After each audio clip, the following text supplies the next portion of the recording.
IPhone માટે આને આ શું કર્યું? હવે તમે આવા 19 વર્ષના ટીનેજર્સને સમજાવો કઈ રીતે? ન્યુરોસાયન્સ 19 વર્ષમાં એડોલેસન્સ યંગ એડલ્ટ બ્રેનમાં રિવોર્ડ પ્રોસેસિંગ અને કોગ્નિટિવ કંટ્રોલ સિસ્ટમ હજી ડેવલપના ડિફરન્ટ સ્ટેજમાં હોય છે.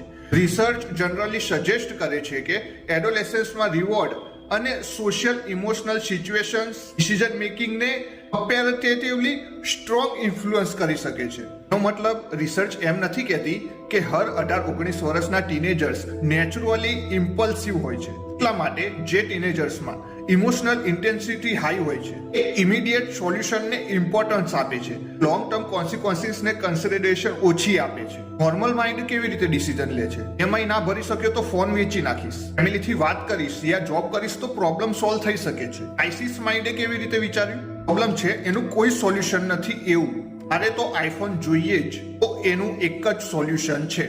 ટીનેજર્સને તમે ફિલોસોફિકલી વાત કેવી રીતે સમજાવો? કે ઓશો કહેતા કે પેરેન્ટ્સે ના પાડી કે આઈફોન નહીં મળે તો છોકરાનો કોન્શિયસ રિસ્પોન્સ શું હોઈ શકે? સારું, મને ખોટું લાગ્યું, પણ ફોન એક ઓબ્જેક્ટ વસ્તુ છે, મળે તો એ શું, ના મળે તો એ શું, પછી ક્યારેક લઈ લઈશ, કમાતો થઈશ એટલે. હવે આ ટીનેજરે ઈગો આઈડેન્ટિફિકેશન સાથે જોડ્યું. પેરેન્ટ્સે ફોનને રિજેક્ટ કર્યો તો આને લાગ્યું કે મને રિજેક્ટ કર્યો. પછી મેટર ફોનની નહીં, ખાલી સેલ્ફ રિસ્પેક્ટ પર જતી રહી કે એના માટે ઓબ્જેક્ટિવ પોઈન્ટ ઓફ વ્યૂ જોઈએ. સિચ્યુએશન માટે ઓશો કહેતા ઈગો પોતાની ઇમેજ પ્રોટેક્ટ કરે છે, હું કોણ છું ની એક સાયકોલોજીકલ ઇમેજ બનાવે છે અને એ ઇમેજ ચેલેન્જ થવા પર સફરિંગ આવે છે.